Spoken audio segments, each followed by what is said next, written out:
तो अभी मैं स्टडी कर रहा था प्रोस्टेट ग्लैंड के बारे में और मेरे सामने एक वीडियो आई जो कि शायद आपकी रातों की नींद उड़ा देगी। पहले ये वीडियो देख लो। निकलता है। अगर ये ज्यादा कर देता है पुरुष, जब कभी भी ज्यादा ओवर मैस्टरबेशन हो तो ये प्रोस्टेट ग्लैंड कमजोर हो जाती है, फिर उसको एक लंबा चौड़ा खामियाजा भुगतना पड़ता है आगे जाके, और ये एक प्रोस्टेट कैंसर का रूप ले लेता है। मर्दों में सबसे कॉमन है प्रोस्टेट कैंसर। रिसेंटली मैं एक डॉक्टर से बात करके हटा हूँ। जितनी भी बातें मैंने उनसे पूछी ना, गूगल सबकी ऑपोजिट बातें बता रहा था। A few moments later. देखो यार, this internet is full of fake knowledge, half information and fall propaganda. अगर आपको ट्रू नॉलेज चाहिए ना तो आपको कहीं और सर्च करने की जरूरत नहीं है, क्योंकि वो आपको इस चैनल पे मिलेगी। तो इस चैनल को सब्सक्राइब कर लो। देखो यार, आप जैसे जैसे बड़े होते रहते हो ना, तो आपके दिमाग में बहुत सारे क्वेश्चंस आते हैं related to masturbation and many things like that, but Google आपको इसके सही आंसर नहीं देता है। अगर आप अभी भी चेक करोगे ना गूगल पे जाके कि क्या प्रोस्टेट ग्लैंड का कैंसर एक्सेस मास्टरबेशन से हो सकता है, तो गूगल का कहना है कि एक्चुअली प्रोस्टेट ग्लैंड को बेनिफिट मिलता है आपके फ्रीक्वेंट मास्टरबेशन से, जो कि बिल्कुल ही गलत है। एंड नॉट ओनली दिस, ऐसे कई सारी चीजें हैं जो कि मैंने देखी गूगल गलत बता रहा है, जिनमें से कई क्वेरीज में से इंक्लूडेड है हेयर फॉल होता है या नहीं मास्टरबेशन से, आपकी इनफर्टिलिटी रेट इंक्रीज होता है या नहीं होता है मास्टरबेशन से, और आपको प्रोस्टेट ग्लैंड कैंसर हो सकता है क्या मास्टरबेशन से। ये सब चीज़ों के बारे में आज मैं इस वीडियो के मैं बात करने वाला हूँ। आई नो इस समय आप बहुत ज़्यादा टेंस हो चुके होंगे। चिंता की कोई बात नहीं है, इस वीडियो के एंड तक मैं आपको सॉल्यूशन भी प्रोवाइड कर दूंगा। आपको टेंशन नहीं लेनी है, क्योंकि टेंशन से स्ट्रेस बढ़ता है और स्ट्रेस बढ़ता है तो हेयर फॉल होता है। चलिए स्टार्ट करते हैं। अगर आपको कोई डॉक्टर बोलता है कि खुद हिलाना हस्तमैथुन करना हेल्दी है, तो मेरा आपको सजेशन है कि अपना सामान उठाइए और वहां से but भागिए। not just destroying that organ, but destroying actually your whole life because of that. ज्यादातर लड़के जो मास्टरबेट करते हैं उनमें ये फाइबर डेवलप नहीं होते।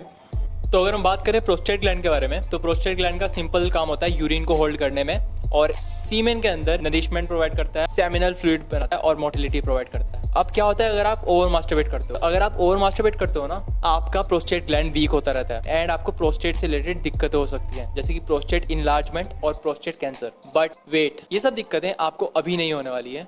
अगर आप ओवर मास्टरबेट करते हो तो हो सकता है आपको इन फ्यूचर इससे दिक्कतें फेस करनी पड़ जाए। इन फ्यूचर मतलब 40 से ऊपर आपको प्रोस्टेट की दिक्कतें फेस करनी पड़ सकती हैं। वेल, मैं तो नहीं चाहूंगा कि मैं अपनी 40s में आके ये सब दिक्कतें फेस करूं। एक्सेस मास्टरबेशन मतलब कितना, कई सारे ऐसे लोग होते हैं जो एक दिन के अंदर 2 से 3 बार तक मास्टरबेट करते हैं। आप एक दिन में 2 बार कर रहे हो, एक दिन में 3 बार कर रहे हो, एंड कई केसेस में तो लोग एक बारी में 2-3 बार कर लेते हैं। That is going to be a problem. ज़्यादातर ये टीनेज में होता है, जब नया नया हार्मोनल फ्लो शुरू होता है बॉडी के अंदर और बॉडी ज़्यादा इंकरेज होती है इन सब चीज़ों के लिए। कई बार आप सोचते हो कि यार इससे मेरी एक्चुअली हेल्थ इंक्रीज हो रही है, इससे आपकी हेल्थ नहीं इंक्रीज हो रही है, आप आगे जाके दिक्कतें फेस कर सकते हो। आपने सुना होगा कई बार बोर्ड्स पे लिखा होता है बचपन में करी हुई गलतियां, वो एक्चुअली यही होती हैं। इसके बारे में आपको बचपन में तो कोई अवेयरनेस नहीं दी जाती है, आपको आगे जाके दिक्कतें आती हैं। गूगल भी आपको इन सब के बारे में सही नहीं बताएगा, क्योंकि गूगल खुद इस सब से पैसे कमाता है। एक्चुअली अगर आप मास्टरबेट नहीं करोगे तो बहुत बड़ी बड़ी कंपनीज ठप पड़ जाएंगी, जिनमें ये सब कंपनीज आती हैं, तो इसलिए कभी आपको सच नहीं बताने वाले हैं। बट आप चिंता ना करो, मैं आपके लिए सच लेकर आया हूँ। अगली चीज़ पे आते हैं जो कि बहुत लोगों के डिमांड्स है, बहुत लोग इसके बारे में सर्च करते हैं कि क्या मास्टरबेशन से हेयर लॉस होता है। तो अब इस चीज़ को हम क्लेरिफाई करते हैं। देखो, अगर आप गूगल पे सर्च करोगे ना कि क्या मास्टरबेशन से हेयर फॉल होता है, तो गूगल आपको साफ सीधा बोल देगा नहीं, इजैकुएशन के अंदर बहुत कम प्रोटीन का लॉस होता है, जिसके कारण आपके हेयर फॉल नहीं होता। वेल, हमने प्रोटीन के बारे में तो पूछा ही नहीं। रियलिटी ये होती है कि जब आप मास्टरबेट करते हो तो एक हार्मोन रिलीज होता है जिसका नाम होता है प्रोलैक्टिन।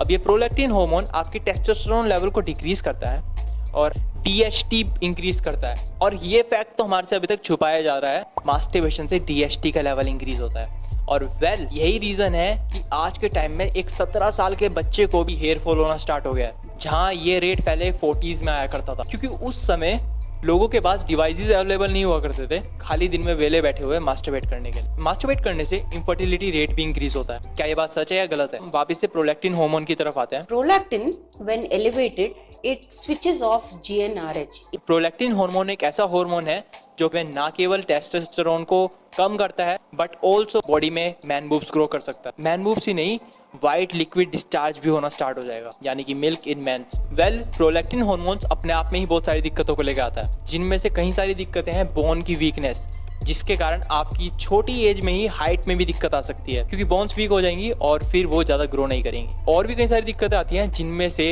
एक दिक्कत है स्पर्म काउंट कम हो जाना। क्या मास्टरबेशन से स्पर्म काउंट पे फर्क पड़ता है? मास्टरबेशन से अगर आप बहुत अर्ली मास्टरबेशन स्टार्ट कर रहे हो तो डेफिनेटली स्पर्म काउंट पे फर्क पड़ता है। और अगर स्पर्म काउंट कम हो गया ना, तो आपकी फर्टिलिटी रेट कम हो जाएगा। वेल, फर्टिलिटी रेट के बारे में बात करें तो आज से कुछ समय पहले स्पर्म काउंट एवरेज मेल्स में 60 मिलियन था। चलिए अब इस बात को समझने की कोशिश करते हैं। 60 उस समय का एवरेज था। 15 पे आके एक इंसान को इनफर्टाइल घोषित कर दिया जाता है। आज के टाइम में आप सोच के देखो एवरेज कितना होगा, 50, 40 ना, 30 ना, 20। वेल सिर्फ 5 मिलियन दूर हैं इनफर्टिलिटी रेट तक पहुंचने में। अगर 5 मिलियन और कम हो गया ना, यही सबसे बड़ी दिक्कत है। अगर आप अभी मास्टरबेशन नहीं छोड़ते हैं ना, तो क्या पता आप इनफर्टाइल मेल बन जाओ और आपके स्पर्म काउंट बिल्कुल ही लो पे पहुंच जाए। ये वो 3 दिक्कतें थी जो कि आपसे छुपाई जा रही है, और इस तरीके से और भी पार्ट्स में बनाता रहूँगा। दिक्कतें बहुत सारी हैं यार, जो कि मैं स्टडी कर चुका हूँ, एंड उसके बारे में मैं धीरे धीरे पार्ट्स बनाता रहूँगा। एक वीडियो के अंदर बनाना पॉसिबल नहीं होगा। अब बात करते हैं सॉल्यूशन की।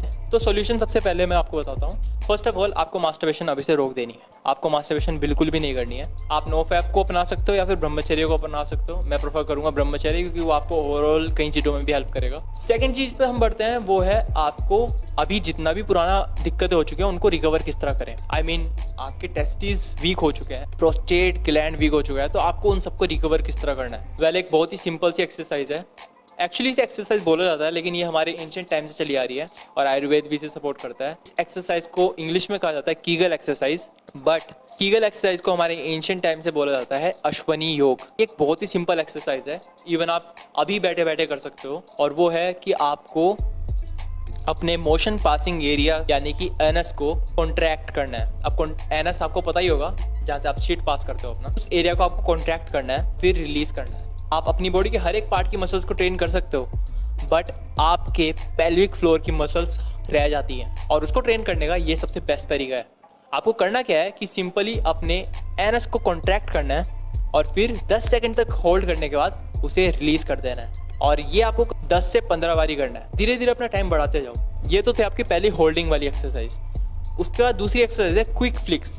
उसमें आपको अपने एनएस को होल्ड करना है, उसके बाद छोड़ देना है, होल्ड करना है, फिर छोड़ देना है, होल्ड करना है, छोड़ देना है। इसको आपको कम से कम भी 20 से 30 बार करना है। सिर्फ ये 2 एक्सरसाइज आपको करनी है और आपके पेल्विक फ्लोर बहुत ज़्यादा स्ट्रॉन्ग हो जाएगा। अब आपको डाइट के बारे में बात करूँ तो अपनी डाइट के अंदर पंपकिन सीड्स को इन्वॉल्व करो। पंपकिन सीड्स क्या करते हैं ना, आपके डायहाइड्रेट टेस्टोस्टेरोन के कन्वर्जन को रोकते हैं, जिसके आपके हेयर फॉल रुक जाएंगे, आपके टेस्टोस्टेरोन लेवल गिरेगा नहीं, स्पर्म काउंट इंक्रीज हो जाएगा, और आपको और भी बहुत सारे फायदे मिलेंगे। पंपकिन सीड्स को अभी से इन्वॉल्व कर लो अपनी डाइट में। अगर आप चाहो तो अश्वगंधा भी ले सकते हो। अश्वगंधा बहुत ज़्यादा यूज़फुल रहता है, लेकिन पता नहीं क्यों उसके बारे में आजकल लोग बहुत ज़्यादा उसे अंडररेट कर रहे हैं। वेल अश्वगंधा के ऊपर मैं रिसर्च करूँगा, अगर मुझे कुछ मिलता है तो मैं आपको बताऊँगा, और इसी पार्ट्स में कहीं सारी वीडियोस में डालूंगा। वेल आई होप आपको इस वीडियो से बहुत इन्फॉर्मेशन मिली होगी, एंड मैं चाहता हूँ कि आप इस इन्फॉर्मेशन को ज़्यादा से ज़्यादा अपने दोस्तों से शेयर करें, ताकि हमारी मेल कम्युनिटी वीक ना हो। मिलता है आपसे नेक्स्ट वीडियो में। इस चैनल को सब्सक्राइब कर लो, क्योंकि ऐसी बहुत सारी इन्फॉर्मेशनल वीडियो मैं इस चैनल पर अपलोड करता रहता हूँ। तब तक के लिए टाटा, गुड बाय एंड सी या।